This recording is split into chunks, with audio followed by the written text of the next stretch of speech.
예, 다음은 유진그룹 관련 뉴스입니다. 법원에서 YTN 인수에 대해서 제동을 걸었다죠.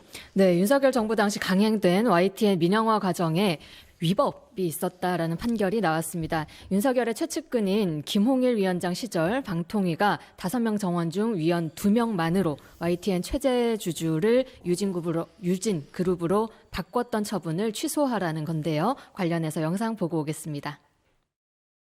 서울행정법원이 YTN 최대 주주 변경을 승인했던 방송통신위원회의 처분을 취소했습니다. 심사와 의결이 당시 2인 체제의 방통위에서 이뤄진 것은 합의제 기관의 기본 요건을 충족하지 못했다는 판단입니다. 재판부는 방통위는 여야가 추천하는 5인 위원 구성을 전제로 공정성과 독립성을 확보해야 한다며 3명 이상이 제적해야 의결정 족수를 갖춘다고 밝혔습니다. 이번 판결로 유진그룹의 최대 주주 지위는 원점으로 돌아가게 됐습니다. 새롭게 출범한 방송미디어통신위원회가 승인 여부를 다시 심의해야 하는 만큼 YTN 지배구조를 둘러싼 논란은 당분간 계속될 전망입니다. 뉴스토마토 이지은입니다. 네, 스튜디오에 이지은 기자님 나와 계십니다. 안녕하십니까? 네, 안녕하세요. 네, 유진그룹에 대해서 법원이 방통위 유진그룹 YTN 최대 주주 결국엔 변경 처분을 취소해야 된다는 결론이 됐는데 이게 최종 결론은 아니죠? 어떻게 될까요? 네, 지난 금요일이었습니다. 법원이 1심 판결에서 이제 유진 ENT를 승인한 것에 대해서 이제 취소 소송을 냈습니다. YTN 우리 사주 조합은 이 방미통위가 의결 정족수 요건을 충족하지 못한 상태에서 최대 주주 변경을 승인한 것은 절차적으로 위법하다고 주장을 했는데요. 법원이 우리 사주의 주장을 받아들여서 위법하다고 판단을 했습니다. 당시 방미통위는 법원은 이 방미통위가 합의제 행정기관이었던 점에 주목을 했습니다. 다양한 배경과 관점, 전문성을 가진 위원들의 상호 토론과 설득 또 수기를 통해서 의견을 도출을 해야 됐었는데 결과적으로 이 제적위원이 정원의 절반도 못 미치는 2명이 결론을 내면서 이 합의제 기능이 구조적으로 구현되기 어렵다고 법원은 판단을 했습니다. 앞서 질문을 주셨듯이 이번 법원의 판결이 최종 판결은 아닙니다. 유진 ENT가 속한 유진그룹은 이번 소송의 보조 참가인으로 자체 항소를 할 수 있는데요. 이 법원 판결문을 검토하고 또 방미통위의 입장을 들어본 뒤 항소를 검토한다는 계획입니다. 또 방미통위는 판결문이 송부돼 오면 검토한다는 입장입니다. 항소에 대해서 다소 유보적인 입장을 보이고 있습니다. 지금 법원이 그렇게 판결을 내린 핵심이 2인 체제 때문이라고 하잖아요. 그런데 2인 체제 당시에 의결했던 안건이 YTN만 있는 건 아닐 텐데요. 다른 안건들은 어떻게 될까요? 네, 이 방미통위는 이제 이동관 전 방미통위 위원장이 부임한 이후 2023년 8월부터 2인 체제로 운영이 됐습니다. 대통령이 임명한 앞서 말씀해 주셨듯이 2인만 있고 국회 추천목이 없었기 때문에 이 3인은 없는 상황이었는데요. YTN 최대 주주 변경 안건 외에도 MBC에 대해서는 PD수첩이 공정성 그리고 객관성을 반하는 내용을 방송했다면서 과징금을 처분을 했었고요. 또 박문진 권태선 이사장을 해임했습니다. 남영진 KBS 이사장 해임도 의결을 했습니다. 네, 이번 YTN 1심 판결을 중심으로 2인 체제의 법적 근거가 흔들릴 가능성이 높아졌습니다. 이미 법원에서는 YTN 최대 주주 변경 안건과 마찬가지로 2인 체제 의결이 절차적으로 위법하다면서 MBC 과징금 처분을 지난해 10월 이미 취소를 했고요. 또 권태선 이사장은 1심에서 승소는 했지만 이 방통위가 항소하면서 항소심 선고는 내년 1월 예정이 돼 있는데 1심 선고에서도 2인 체제를 위법하다는 것을 법원은 판단을 한 것입니다. 그렇기 때문에 이 새로 출범한 방미통위 구성을 완료한 뒤 재의결 절차를 거칠 가능성이 앞으로 높아졌습니다. 다만 이 198건에 달했는데요. 당시에 2인 체제에서 결정이 이루어졌던 안건이 이 모두 재의결을 거치기는 쉽지 않을 거라는 게 중론입니다. 다만 또 의결에 불만을 품고 있는 일부 사업자들은 이번 판결을 근거로 소송을 제기할 가능성도 높은 상황입니다. 네, 결국에는 YTN 2인 체제가 문제가 있다는 거잖아요. 그래서 이런 막무가내 민영화, 드디어 YTN이 제자리로 돌아갈까요? 네, 우선 YTN이 이제 민영화 과정에서 민영화를 지금 이제 제지를 어느 정도 한 상황이고요. 그래서 YTN 민영화는 당장은 좀 쉽지 않을 거라는 게 중론입니다. 또 유진 기업 입장에서는 뭐 우리가 그 정당하다는 것을 주장을 할 수는 있지만 이 YTN 최대 주주 지위를 박탈당할 가능성이 높아졌고 때문에 이 기남입한 인수대금인 이 3,199억 원을 반납받을 방안을 강구해야 하는 상황입니다. 네, 감사합니다. 지금까지 이지은 기자였습니다. 함께해 주신 기자님 감사합니다. 고맙습니다. 네, 지금 전화 연결로 더불어민주당 과방위 간사인 김현 의원 전화 대기되어 있습니다. 의원님, 제 목소리 잘 들리세요? 안녕하십니까? 네, 의원님 안녕하십니까? 저 YTN 이슈로 많이 시끄럽습니다. 이제 최대 주주 뭐가 변경 시끄러워요? 승인 취소된 건데요. 뭐가 시끄럽지 시끄러워요? 않나요? 이제 정상화되는 건가요? 계엄으로 1주년이 되는 이 지점에서 네. 나라를 바로 세우겠다고 하는 상황이고 그 과정으로 보셔야 될 것 같습니다. 시끄러운 네. 거 없습니다. 네, 정상화로 제자리로 돌아가는 네, 과정으로 그렇습니다. 봐야 될 네, 텐데요. 네. 결국에는 이제 서울행정법원 결정으로 원점으로 돌아가고 이제 3년 동안의 구부능선 벌어기 넘어서 드디어 오늘에 왔습니다. 지난 3년 되돌아보신다면요?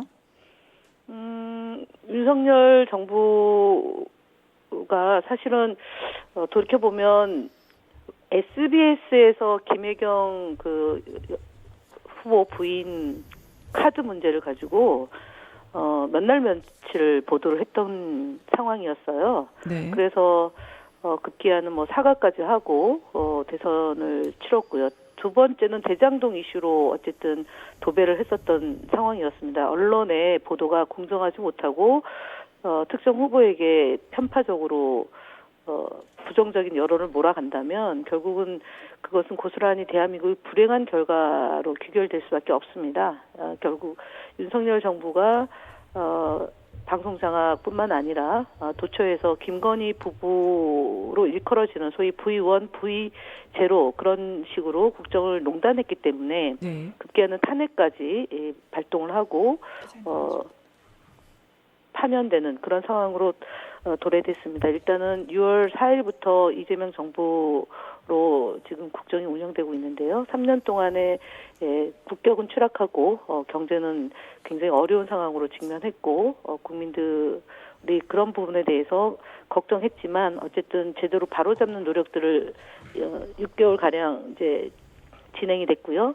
그래서 지금 재판 중인 김건희 재판, 윤석열 재판이 국민들로부터 심판받는 과정이라고 봅니다. 곧 대한민국이 바로 세워지는 과정이라고 봅니다. 네.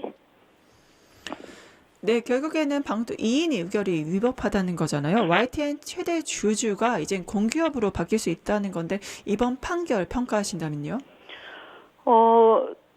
두 명이서 방통위를 운영하는 것은 문제가 있다라고 이전에 박문진 이사를 두 명에서 결정을 했기 때문에 무리하다라는 것이 이미 판단이 내려졌습니다. 법원으로부터. 그럼에도 불구하고 지속적으로 2023년 8월 달 이동관이 들어서서 2024년 2월 달에 YTN을 그 유진에게 넘겼는데 졸속 심사를 했고요. 그리고 사실은 그 5인 체제 아닙니까? 방통위는 합의제 기구이고 협의해서 결정하라는 게 방통위가 만들어진 성격입니다. 그럼에도 불구하고 최민희 위원을 임명하지 않은 채 YTN을 졸속 매각했기 때문에 법원에서는 그 2인 구조에서 진행하는 판단을 원위치로 돌려놔라라고 하는 판단으로 보고 이후에 또 뭐 유진이 소송을 할 수는 있습니다. 지금 피고 보조 참가인이기 때문에 소송의 주체가 될 수 있어서 할 수는 있겠지만 법원의 판단을 존중해서 이 문제를 사회적 합의로 가는 방향으로 유진도 협조하는 것이 그동안 벌어졌던 모든 상황을 원위치시켜 놓는 그런 지름길 아닌가 그렇게 봅니다. 네. 또 국민의힘에서는 이거는 경영권을 무시한 정치적인 판결이다. 이렇게 국민의힘은 반발하고 그런 있는데요. 말할 자격이 없습니다. 예. 내란을 종식하고 그다음에 대한민국을 바로 세우는 일에 동참을 해야지 껌껌이 이 윤석열 정권에서 벌어진 일을 찬양하거나 동조하거나 또는 함께하거나 이런 부분에 대해서는 국민들의 철퇴가 있을 거라고 보기 때문에 국민의힘의 그런 주장은 일고의 가치도 없다라고 생각합니다.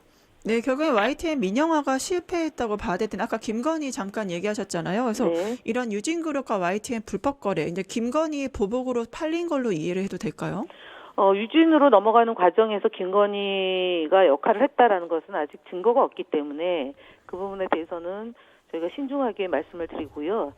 통일교와 김건희와의 연결고리는 분명히 확인이 됐습니다. 그게 2022년 4월부터 9월까지 진행된 일이고요. 그것이 YTN을 통일교로 넘기려고 했던 거고 그 로비 창구로 김건희를 활용한 것은 분명합니다. 네. 네, 맞습니다. 특히 이재명 대통령 그때 방미통일위원장으로서 그 김종철 연세대학교 법학전문대학원 교수를 지명했습니다. 네. 이번 인선에 대해서 여러 말들이 있는데 어떻게 평가하세요? 제가 여러 말을 못 들었는데 어떤 말이 있습니까? 대부분 좋은 평가고 적임자를 이제 임명했다라는 평가들이 대세이긴 합니다. 예, 예. 글쎄요, 뭐 인사에 대해서 어쨌든 제가 뭐라고 하는 것 적절하지는 않고요. 적임자를 물색해서 국회에 인사청문 요청서를 보낼 거라고 보고요. 거의 저희는 거기에 맞춰서 시간에 따라서 청문회를 절차를 거쳐서 임명이 될 거라고 봅니다. 그리고 지금 일각에서 주장하는 내용을 제가 뭐 들여다보지는 않았는데 그 역시 이 방미통일위원장을 그동안 방송 장악을 했던 이진숙이나 아니면은 YTN을 장악했던 민영화로 지금까지 법원에 이런 판단을 받게 했던 김홍일이나 그 다음에 이동관이나 이런 사람하고는 결이 다르죠. 그렇기 때문에 그런 사람을 임명했던 정권 정당에서 주장하는 것은 또 그 역시 국민들이 크게 귀담아 들을 내용은 하나도 없을 거라고 봅니다. 네, 시간 관계상 마지막 질문 드릴 텐데요. 그 유진그룹의 YTN 사장 추천위원회 사추위 관련해서 무력화 시도에 대한 비판 기자회견을 여섰던 게 바로 의원님 아니겠습니까? 지금 이제 이러한 판결이 나왔는데 전체적으로 최종 소회 좀 부탁드립니다.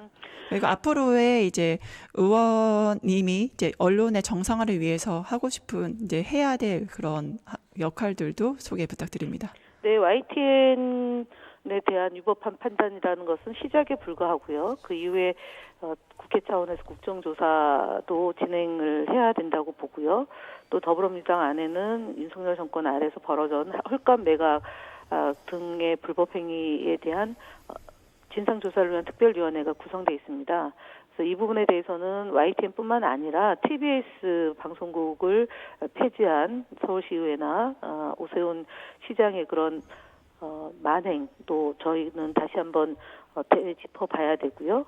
이러저러한 그 MBC나 KBS나 이런 방송국을 장악해서 여론몰이를 하려고 했던 윤석열 정권에서 벌어진 일들에 대해서 끝까지 추적하고 그리고 허위 조작 정보나 가짜 뉴스를 근절하기 위해서 저희가 정보통신망법을 개정 준비를 하고 있습니다. 이러한 노력들이 결국은 비세 혁명 촛불로 등장한 국민주권 정부가 제대로 될 수 있도록 국회가 일을 열심히 하고 이재명 정부의 성공을 위해서 최선의 노력을 다하겠다는 다짐의 말씀을 드리겠습니다.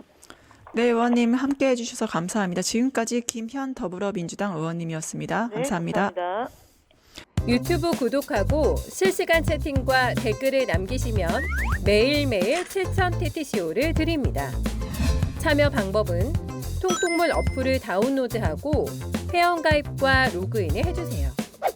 마이페이지에서 나의 회원 고유 번호를 복사해주세요. 유튜브 구독 후 실시간 채팅이나 댓글창에 고유 번호를 한 번만 입력하면 준비 끝! 지금 유튜브 채팅과 댓글 쓰기 참여하고 실천 TTCO 받아가세요.